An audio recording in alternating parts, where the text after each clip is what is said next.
Hello, this is David of The Savage Experience, and welcome to a special edition of Film Grammar. This week I'm going to be making my predictions for the winners of the 84th Annual Academy Awards.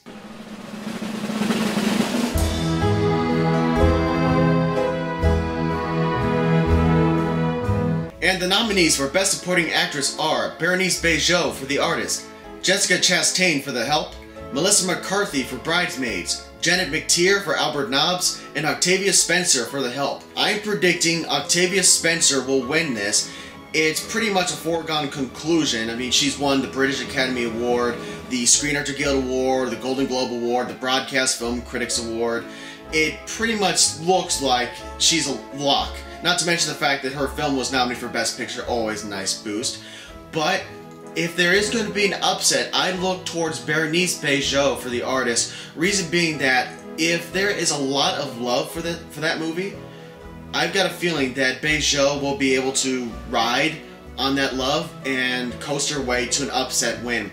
If anything, think about The English Patient, that year where Juliette Binoche beat Lauren Bacall for The Mirror Has Two Faces. Everyone thought Bacall was going to win it, that it was going to be an honorary Oscar, she's long overdue, but no, Binoche surprised everybody and won it amongst, the several other Academy Awards The English Patient won that year. So, I still think though that Spencer is going to pull it off, but if there's a surprise, look towards Berenice Bejo. For Best Supporting Actor, the nominees are Kenneth Branagh for My Week with Marilyn, Jonah Hill for Moneyball, Nick Nolte for Warrior, Christopher Plummer for Beginners, and Max von Sydow for Extremely Loud and Incredibly Close. I think that this category is the surest bet. I think Christopher Plummer has this in the bag, and for good reason. That one, it could be seen as a career achievement, but two, it's the performance, if anything, that Plummer does such an exceptional job in the film. It's not going to be seen as, oh, he's old, here you go, there's your Oscar for you, but no, he does a fantastic job, and personally, he was my pick for Best Supporting Actor that year. Great job. Not just good, great. If there is an upset, look towards Max von Sydow for Extremely Loud and Incredibly Close, because one of the disadvantages that Plummer has to it is that that's its only nomination, while Extremely Loud and Incredibly Close does have Best Picture nomination, not to mention the fact that Max von Sydow is, I believe, the same age as Christopher Plummer, if not a couple months older or younger than him. Well-respected actor. I mean, this is a man who's been working with Ingmar Bergman. We recognize him from The Exorcist. He seems to always be in these battles with God and death and what have you. But yeah, I think that in the end, Christopher Plummer will pull it off. That I think his performance in his film is, slightly more beloved than Extremely Loud and Incredibly Close. I think it's a lock. Christopher Plummer for Best Supporting Actor.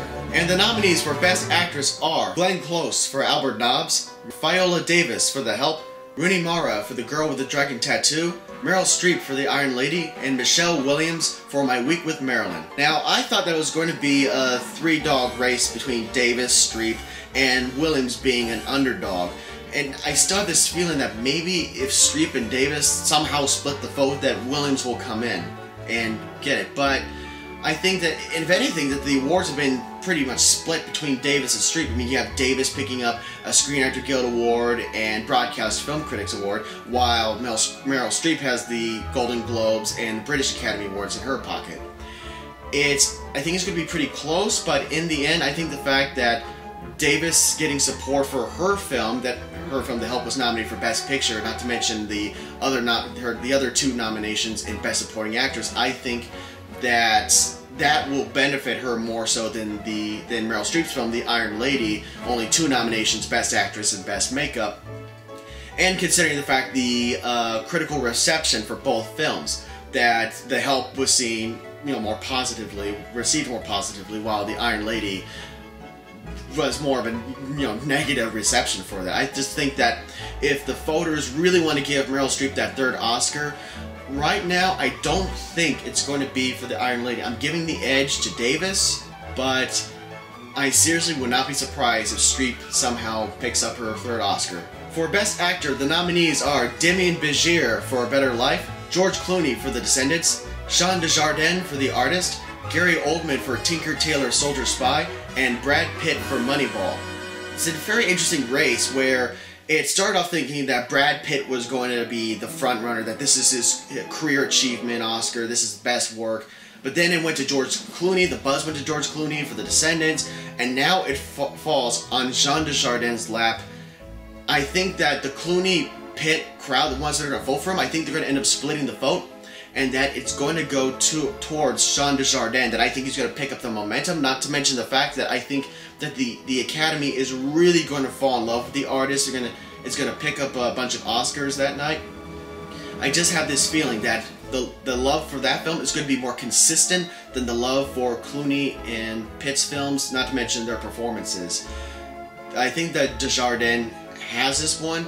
I was really thinking that the day of the nominations came out, and subsequently when the Screen Actor Guild Awards gave their Best Actor statue to Jean Dujardin, and then the British Academy Awards did the same thing, I think Jean Dujardin is going to pick this up. The nominees for Best Director are Michel Hazanavicius for The Artist, Alexander Payne for The Descendants, Martin Scorsese for Hugo, Woody Allen for Midnight in Paris, and Terrence Malick for The Tree of Life. I've been saying this throughout the video, and even though there's a little voice in my head that's telling me, pick Marty, pick Marty, pick Marty, I can't. I wish I could, but I'm not that confident. I'm thinking that The Artist is going to pick up the Oscar for Best Director.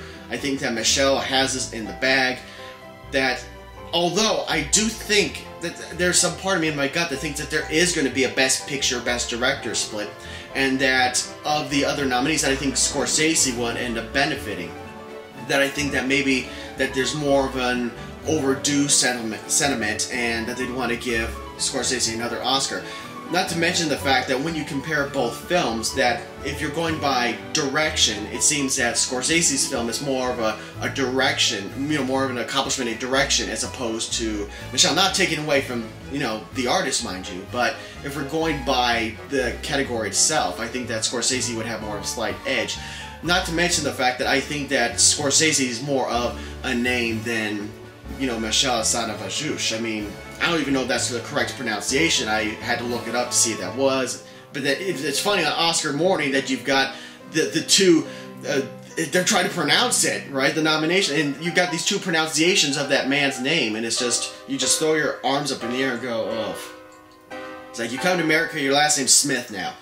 But in the end, I don't want to bet against The Artist for this. So I think The Artist is going to pick up Best Director. And now we're on to the Best Picture category. The nominees are The Artist, The Descendants, Extremely Loud and Incredibly Close, The Help, Hugo, Midnight in Paris, Moneyball, The Tree of Life, and War Horse. I've been a broken record.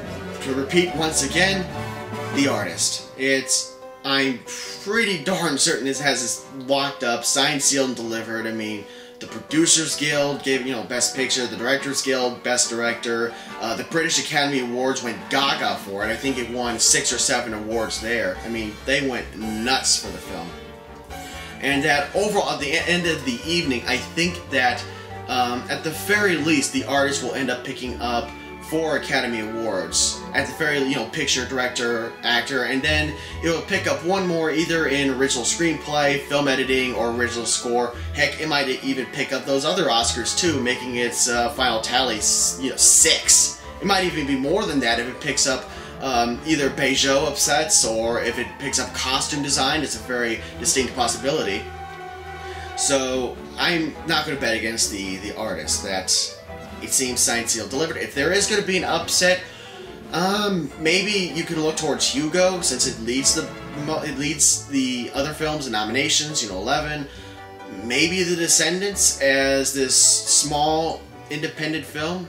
This little film that it's more of a family drama, and you got George Clooney in it. Maybe he could upset, and you'd go, picture, director, adapted screenplay, maybe just, 3 Academy Awards.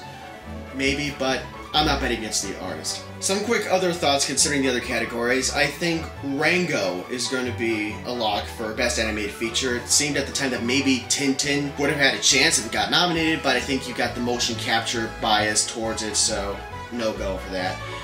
Best Cinematography, that is, for me, the most interesting category, in the sense that you've got Emmanuel Lubezki's work for The Tree of Life, is, and he's an accomplished cinematographer, hasn't won an Oscar yet.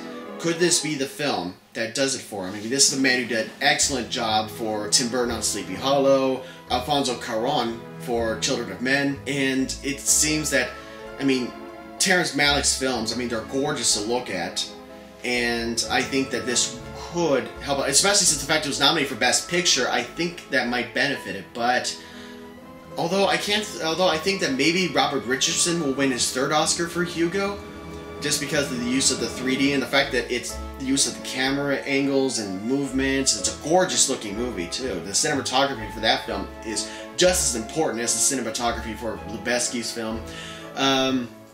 That's what I'm thinking, maybe, but I think maybe Tree of Life might end up pulling it out there.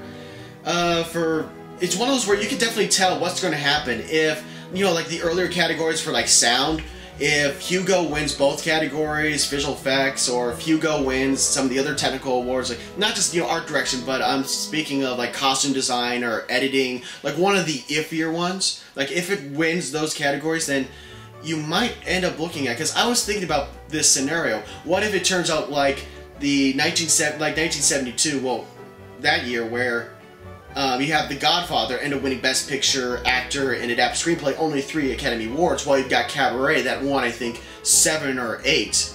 And it looked like Cabaret was going to win Best Picture, then it didn't. I wonder if that's what's going to happen, that if Hugo or The Artist win a lot of Oscars, I'm talking like 5, 6, 7, and then it comes to Best Picture, and then none of those films win, or let's say The Artist only won a couple, and it only ends up winning, you know, 3. I wonder if that scenario will play out. It's going to be pretty interesting, because I do remember last year for the King's Speech that everyone thought the King's Speech was going to sweep everything, and then it only ended up winning 4 Academy Awards. I have a feeling that might be the same here, again, that we're overestimating it, but you never know when it comes to the buzz in Hollywood. So this concludes this special edition of Film Grammar. The 84th Annual Academy Awards are this Sunday. I'm going to be partying it up. I hope you guys are too. In spite of the choices they made over the years, whether I agreed with them, disagreed with them, I still love the Academy Awards. I still feel that they do celebrate films, even though when I do strongly disagree with them and the films that they nominate and how I wish that they would be more open to other movies, that, you know, more foreign films or even more genre films, that they shouldn't be so stingy when it comes to those pictures. I still love the Oscars, still do. So, I'm going to be following this video up with my reactions to the winners, about who got snubbed, you know, surprises, wackiness, anything at all, my overall impressions of the show. So, until then, I hope you guys have a nice Oscar evening, and I'll be seeing you later.